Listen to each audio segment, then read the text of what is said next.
오늘은 주님의 오심을 기다렸던 두 번째 인물 사가랴의 찬송을 살펴보며 은혜를 나누려고 합니다. 이 사가랴의 찬양은요, 아들 요한의 탄생과 아주 긴밀한 연관성을 가지고 있습니다. 이 세례 요한은 그 탄생이 매우 특별해요. 왜냐하면 마리아처럼, 예수님을 잉태했던 마리아처럼 천사로부터 수태고지를 받았기 때문에 그렇습니다. 수태고지를 받고 태어난 인물은 거의 흔치 않지요. 그래서 특별한 인물이 바로 세례 요한입니다. 그 부친 사가랴는 제사장이었어요. 제사장으로서 성전에서 분향을 하다가 성전을 섬기다가 가브리엘 천사가 찾아와 놀라운 소식을 전해 줍니다. 나이가 많아 아이를 갖지 못했던 당시 아내 엘리사벳이 아이를 갖게 되었다는 소식이었어요. 더 나아가서 이 천사는 이 아이를 낳으면 이름을 요한이라 정하라고 하셨고, 이 아이는 하나님께 선택받은 그런 인물이다라는 것까지도 알려줍니다. 이야기를 들은 사가랴는 어땠을까요? 이거는 너무 황당한 이야기였어요. 그죠? 믿을 수도 없는 일이었어요. 무슨 이런 일이 일어날까? 왜? 자기 아내 엘리사벳은 이미 나이가 많아 늙어 아이를 갖지 못한 상태였기 때문에, 생물학적으로나 인간적으로나 불가능한 일이었기 때문에 그렇습니다. 그래서 물어요. 아니, 어떻게 나이 많은 내 아내에게 이런 일이 일어날 수 있겠습니까? 그때 천사가 말합니다. 이 일은 하나님께서 하실 일이다. 이후에 이 천사는요, 그 믿지 못했던 사가랴의 입을 봉하지요. 말을 못하게 합니다. 1장 20절에 보면은 말 못하는 자가 되게 했다 이렇게 말하지만, 정확한 뜻은요, 말 못하는 벙어리가 되었고 듣지 못하는 귀머거리가 되었다, 이런 뜻입니다. 말도 못하고 듣지도 못한 상태가 된 것이죠. 얼마 동안요, 이제 아내 엘리사벳이 아이를 잉태하고 출생하기까지 10개월 동안이나 그렇게 말 못하고 듣지 못하는 아주 답답한, 아주 힘든, 갑갑한 그런 시간을 정막 속에 보내게 되는 거예요. 하나님의 때가 되어 이제 엘리사벳이 아이를 낳게 됩니다. 그리고 이 사가랴가 이 아이의 이름을 천사가 고지해 준 대로 요한이라고 정하게 되죠. 그때 사가랴의 이 닫힌 입이 열리고 닫힌 귀가 열리는 놀라운 경험을 하게 됩니다. 64절 보면은 이렇게 기록해요. 이에 그 입이 곧 열리고 혀가 풀리며 말을 하여 하나님을 찬송하니. 아멘. 보세요. 입이 열리고 혀가 풀리는 이후에 첫 마디가 뭐라고요? 하나님을 찬송하였다, 이렇게 말하고 있는 거예요.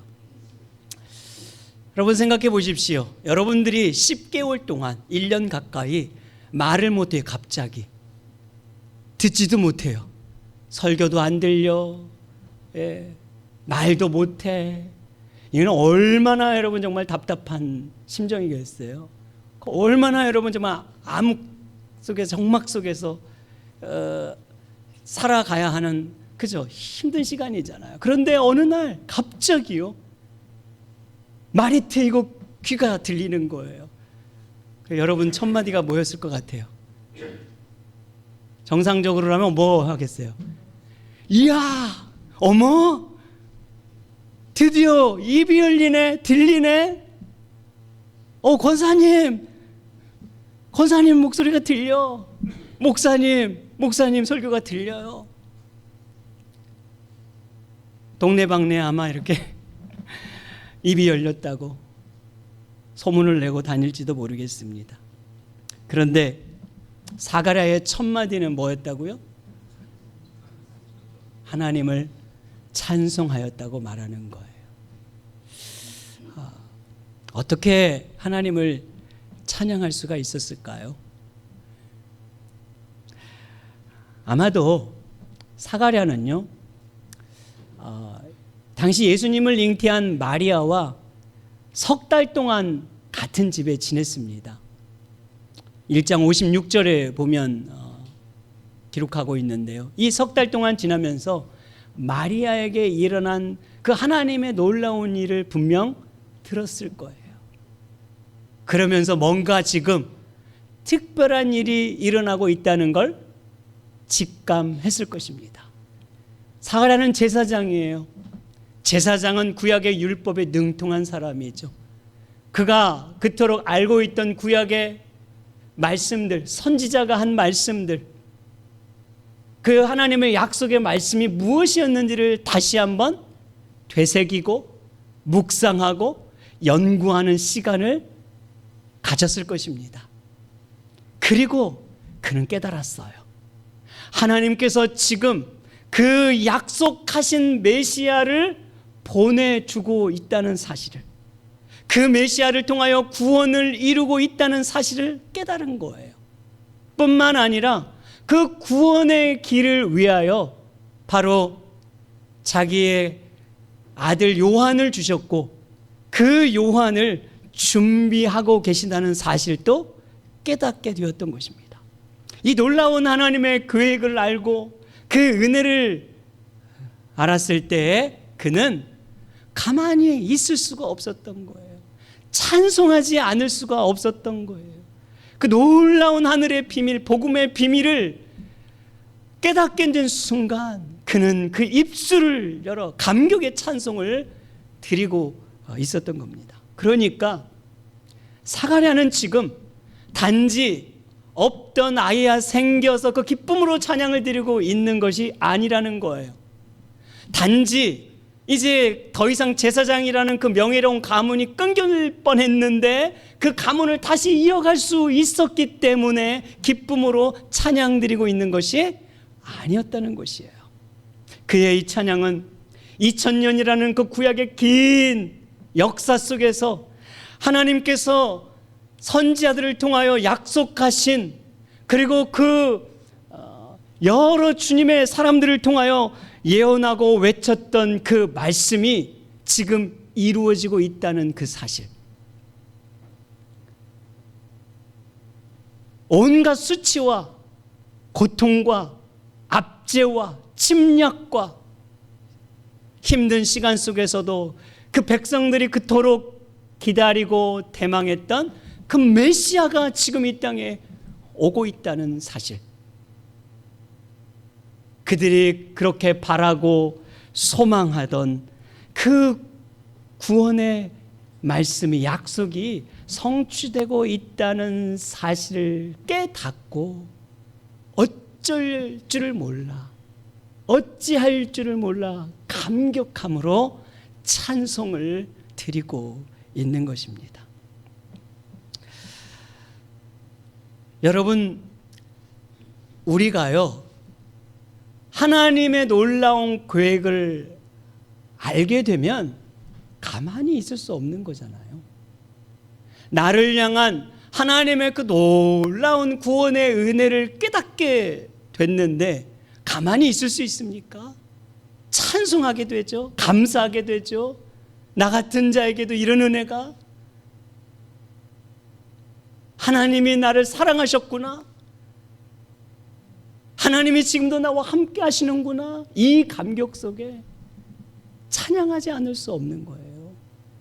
그래서 우리 여러분, 예수 믿었던 그 첫 마음을 생각해 보십시오. 얼마나 뜨거웠습니까? 얼마나 우리 마음이 막 흥분해 있었습니까? 저는요 몇 시간을 막 통곡했어요. 주체할 수가 없어가지고. 그 은혜를 알고 멈출 수가 없는 게, 멈추고 싶은데도. 그래서 옆에 있는 주위의 선배들과 후배들이 아유, 저 울보 그냥 저한테 그랬어요. 저 울보. 왜 계속 눈물이 나니까. 안 울고 싶은데 나는 거예요. 어찌할 수가 없이 막 주체할 수 없을 정도로. 그렇게 그 은혜에 감격했던 시간들이 있어요.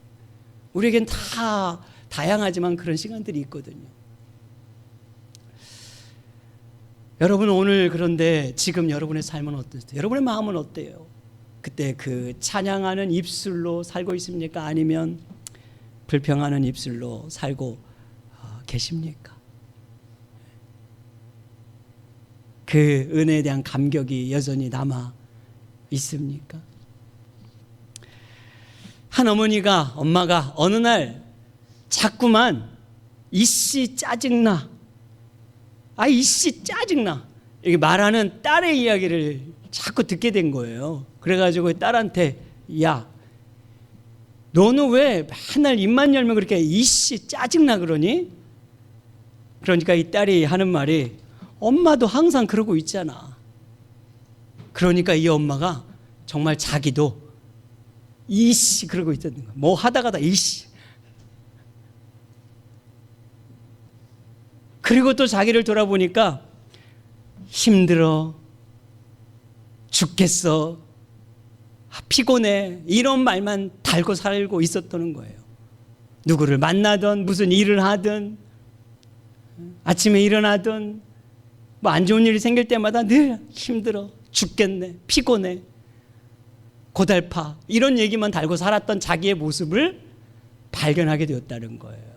이러면 안 되겠다 해서 그 입술의 고백을 이제 바꾸어 가기 시작했다고 합니다.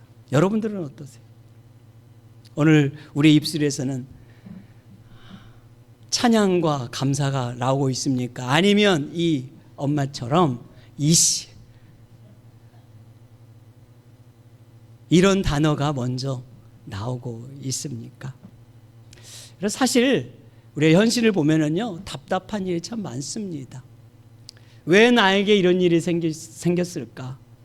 이해할 수 없는 일이 많고 우리 마음을 힘겹게 하는 일들이 있어요. 그런데 우리가 이런 이 삶의 그런 어려움들을 이겨낼 수 있는 비결 중에 하나는 뭐냐면 바로 하나님이 지금도 나와 일하고 계시다는 걸 믿는 것입니다.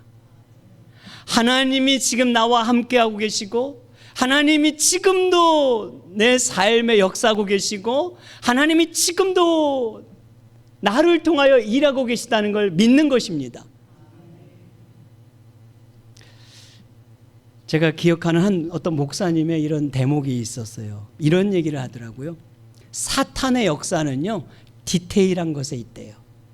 디테일한 거 뭐냐면 작고 사소한 일이죠.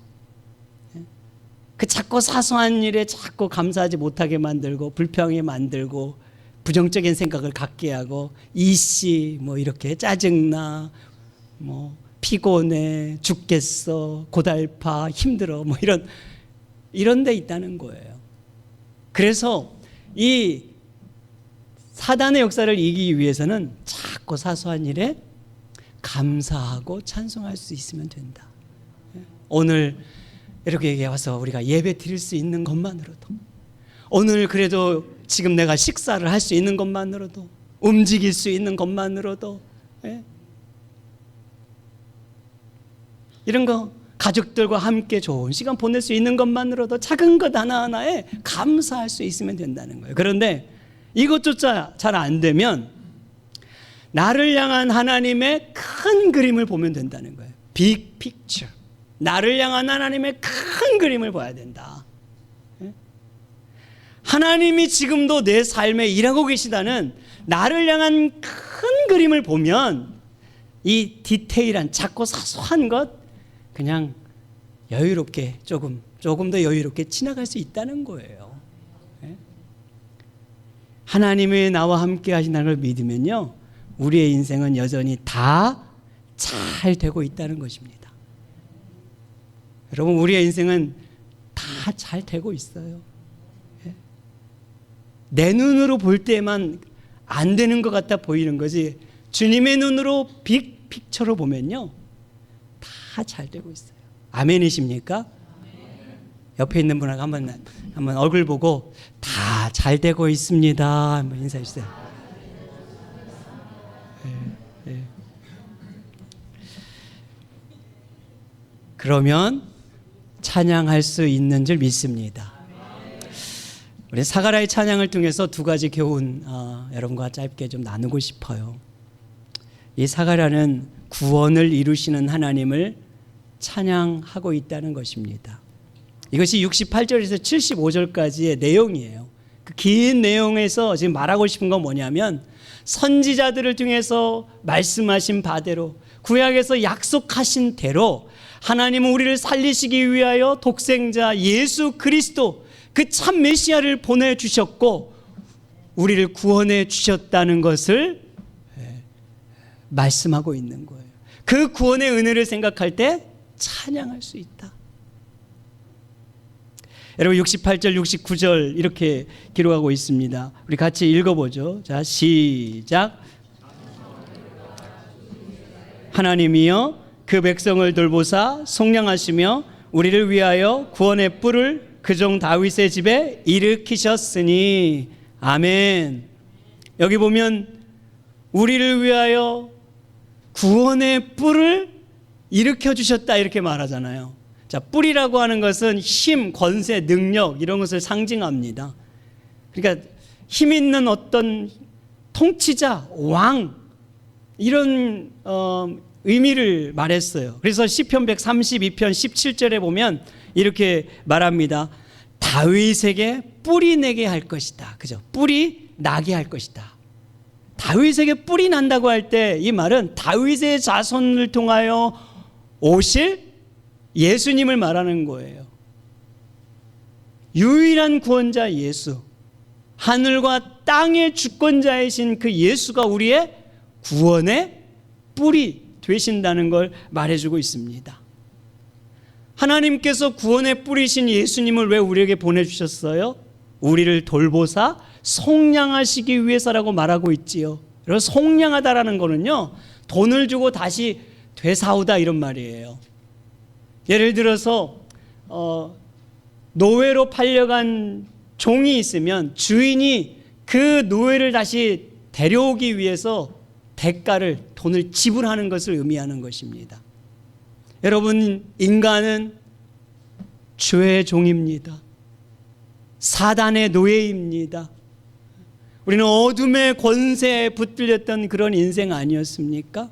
그런 우리를 살리시기 위해서, 되사기 위해서 하나님은 엄청난 대가를 지불해 주셨어요. 어떤 지불이죠? 예수 그리스도를 십자가에 달려 피 흘리게 하신 그 대가를 우리를 대신하여 지불하게 하신 줄 믿습니다. 그래서 예수님의 이 십자가의 제물을 속량물이라고 말하는 거예요. 속전 혹은 속량물. 71절과 74절에서는 그렇게 주님을 우리에게 보내신 이유를 원수들로부터 구원하기 위함이라고 말했고요. 78절과 79절에 보면 좀 더 구체적으로 이렇게 기록합니다. 돋는 해가 위로부터 우리에게 임하여 어둠과 죽음의 그늘에 있는 자에게 비추는 것이다. 결국 어둠과 죽음의 그늘에 있는 자. 여러분, 예수님은 왜 이 땅에 오셨습니까? 어둠을 몰아내기 위해서. 그런가 하면 죄의 사슬을 끊어내서 우리를 살려주시기 위해서, 구원해 주시기 위해서 이 땅에 오신 줄 믿습니다. 그분이 바로 우리의 구원의 뿌리신 예수님인 거예요. 여러분, 우리가 평생 동안 잊지 말아야 될 것은 다른 게 아니에요. 나에게 베푸신 구원의 은혜죠. 우리가 늘 첫사랑을 잊지 말라라는 말 하잖아요. 목회자들에게도 첫 마음을 잊지 마세요, 이런 말을 많이 하거든요. 첫사랑, 첫 마음이라는 게 뭐겠어요? 우리에게 베푸신 그 구원의 은혜를 알았던 그 첫 마음이죠. 그 은혜를 모르고 살다가, 무지하게 살다가 내 인생 내 힘으로 되는 것처럼 그렇게 교만하게 살다가 그것이 아니었다라는 나의 비참함을, 나약함을, 좌절됨을 알았던 그때, 그 구원의 은혜를 알았던 그때의 감격을 잊지 말라, 이런 말이죠. 사랑하는 여러분, 구원의 그 감격과 은혜를 잊지 않는 여러분 되길 축복합니다. 그러므로 우리가 이 은혜를 잊지 않기 위해서는 늘 예수님께 가까이 나아가는 삶이 되어야 합니다. 우리의 믿음의 선조들은 그래서 찬송가 272장 이렇게 고백했어요. 고통의 멍에 벗으려고 예수께로 나갑니다. 자유와 기쁨 베푸시는 주께로 갑니다. 병든 내 몸이 튼튼하고 빈궁한 삶이 부해지며 죄악을 벗어버리려고 주께로 갑니다. 주께로 더 가까이 딱 달라붙는 거머리처럼 딱 그 십자가의 은혜에 달라붙는 복된 인생 되기를 주님의 이름으로 축복합니다. 이제 사가랴는 구원을 이루시는 하나님을 찬양할 뿐 아니라 그 구원의 길을 준비해야 된다는 사실을 깨달았어요. 그것이 이제 76절과 77절 말씀이에요. 자, 우리 같이 읽죠. 시작. 이 아이여, 네가 지극히 높이시니 선지자라 일컬음을 받고 주 앞에 앞서가서 그 길을 준비하여 주의 백성에게 그 죄사함으로 말미암는 구원을 알게 하리니. 아멘. 하나님의 놀라운 계획을 알고 그분의 은혜를 깨달았던 사가랴는요, 기꺼이 자신의 그 소중한 아들 요한을 하나님께 드리기로 결단합니다. 여러분, 사가랴에게 아들 요한은요, 눈에 넣어도 아프지 않을 자식이에요. 목숨과도 바꿀 수 있는 아깝지 않는 아들이에요. 기적 같은 은혜로 얻은 아들이잖아요. 그런 아들을 어떻게 쉽게 여러분 내어드릴 수 있겠어요? 어떻게든 끝까지 그냥 내 품 안에 탁 붙들고 살기를 원하지. 그런데 사가랴는 그럼에도 불구하고 그 하나님의 말씀에 순종하며 천사가 고지해 준 그대로 아들 그 요한을 하나님 앞에 드리고 하나님의 사명자로 준비시켜요. 어떤 사명자? 주님의 오실 길을 준비하는 사명자로 준비시키는 거예요. 그래서 이렇게 말하죠. 여기 오늘 76절에 보면 주 앞에 앞서가서 그 길을 준비시키는 것이. 세례 요한은 예수님보다 6개월 먼저 이 땅에 와서 말 그대로 뒤에 오실 그 예수님을 미리 준비해 주는 인생, 예수님을 위해 그 구원의 길을 미리 닦아두는 인생으로 살았습니다. 400년이란 영적 어둠을 지나고 있는 이때 하나님의 말씀이 단절이 되었고 하나님의 은혜가 더 이상 없다고 생각하던 그 암흑과 같은 그 시대에 세례 요한은 혜성처럼 등장했고 다시 단절된 하나님과 백성들의 다리를 이어주는 그 놀라운 사역을 감당하고 있는 거예요. 그는 이 사역을 위해 광야에서 외치는 자의 소리가 되었다고 말합니다. 그래서 실제 세례 요한은요, 화려하고 편안한 삶을 다 뒤로합니다. 도시 생활도 뒤로합니다. 가족 공동체도 다 뒤로하고 광야로 들어가요. 외롭고 힘든 그 광야에서 낙타털을 입고 그렇게 거기서 살아가는데 이것은 하나님의 일을 위해 준비하는 과정이었어요. 그는 광야에 외치는 자 소리가 되었습니다. 여러분, 소리는 보이지 않습니다. 들리는 것뿐이에요. 무슨 말이에요? 요한은 자기를 주님 앞에 소리처럼 여겼어요. 철저히 자기를 드러내지 않고 오직 예수님만 드러내는 인생이 되었다는 거예요. 소리와 같은 인생. 철저히 자기는 낮추고 주님만 높이는 인생. 그래서 요한복음 3장 30절에 우리 세례 요한의 이런 고백을 알죠. 그는 흥하여야 하겠고 나는 쇠하여야 하리라. 아멘. 그는 예수님을 말합니다. 예수님만 높임받아야 합니다. 예수님만 자랑하면 됩니다. 예수님만 드러나면 됩니다. 그리고 나는 그 일을 위해서라면 사라져도 되고 알아주지 않아도 되고 좋은 위치, 좋은 자리에 앉지 못해도 괜찮고 작아져도 상관없습니다. 이게 그 세례 요한의 신앙 고백이에요. 여러분, 안타깝게도요, 이런 세례 요한이 멋지게 오랫동안 주의 사역을 감당하면 얼마나 좋았겠어요. 그런데 그는요, 짧은 인생을 살았어요. 그리고 순교당합니다. 목이 잘려 순교당해요.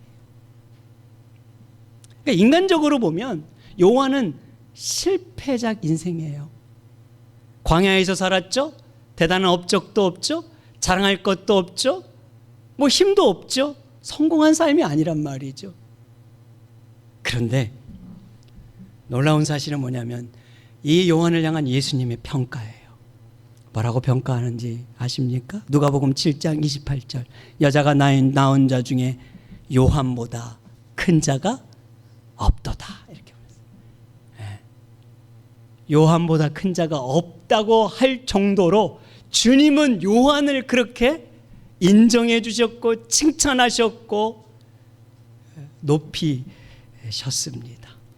요한이야말로 가장 큰 자다. 가장 위대한 자다. 그야말로 성공적인 삶이었다고 말하는 거예요. 여러분, 사람이 보기에 실패할 수 있어요. 그런데 주님 보시기에 인정받는 삶 되면 되는 것입니다. 그러기 위해서 어떻게 해야 하는 걸까요? 어떻게 하는 것이 잘 사는 것일까요? 주님 오실 길을 준비하는 인생이 되어야 될 줄 믿습니다. 주님 만날 그날을 준비하는 인생이 되어야 될 줄 믿습니다. 그러기 위해서 삶의 시선을 항상 여기 땅이 아니에요. 눈을 들어 어디로? 영원한 나라, 그 하나님께 늘 맞출 수 있어야 돼. 또한 삶의 기준을 세상적인 가치가 아니라 하나님이 오늘도 나를 어떻게 보실까? 하나님이 오늘도 나를 어떻게 평가하실까? 하나님 앞에 나는 어떻게 하면 기쁨이 될 수 있을까를 기준으로 삼고 살면 우리는 주님이 인정해 주시는, 칭찬해 주시는 인생 될 수 있습니다. 혹 사람들이 나를 실패했다고 말할지라도. 말씀을 맺습니다. 여러분, 이 사가랴의 이름은 여호와께서 기억하신다 이런 뜻이에요. 엘리사벳의 이름은요, 하나님은 나의 맹세가 되신다 이런 말이에요. 보십시오.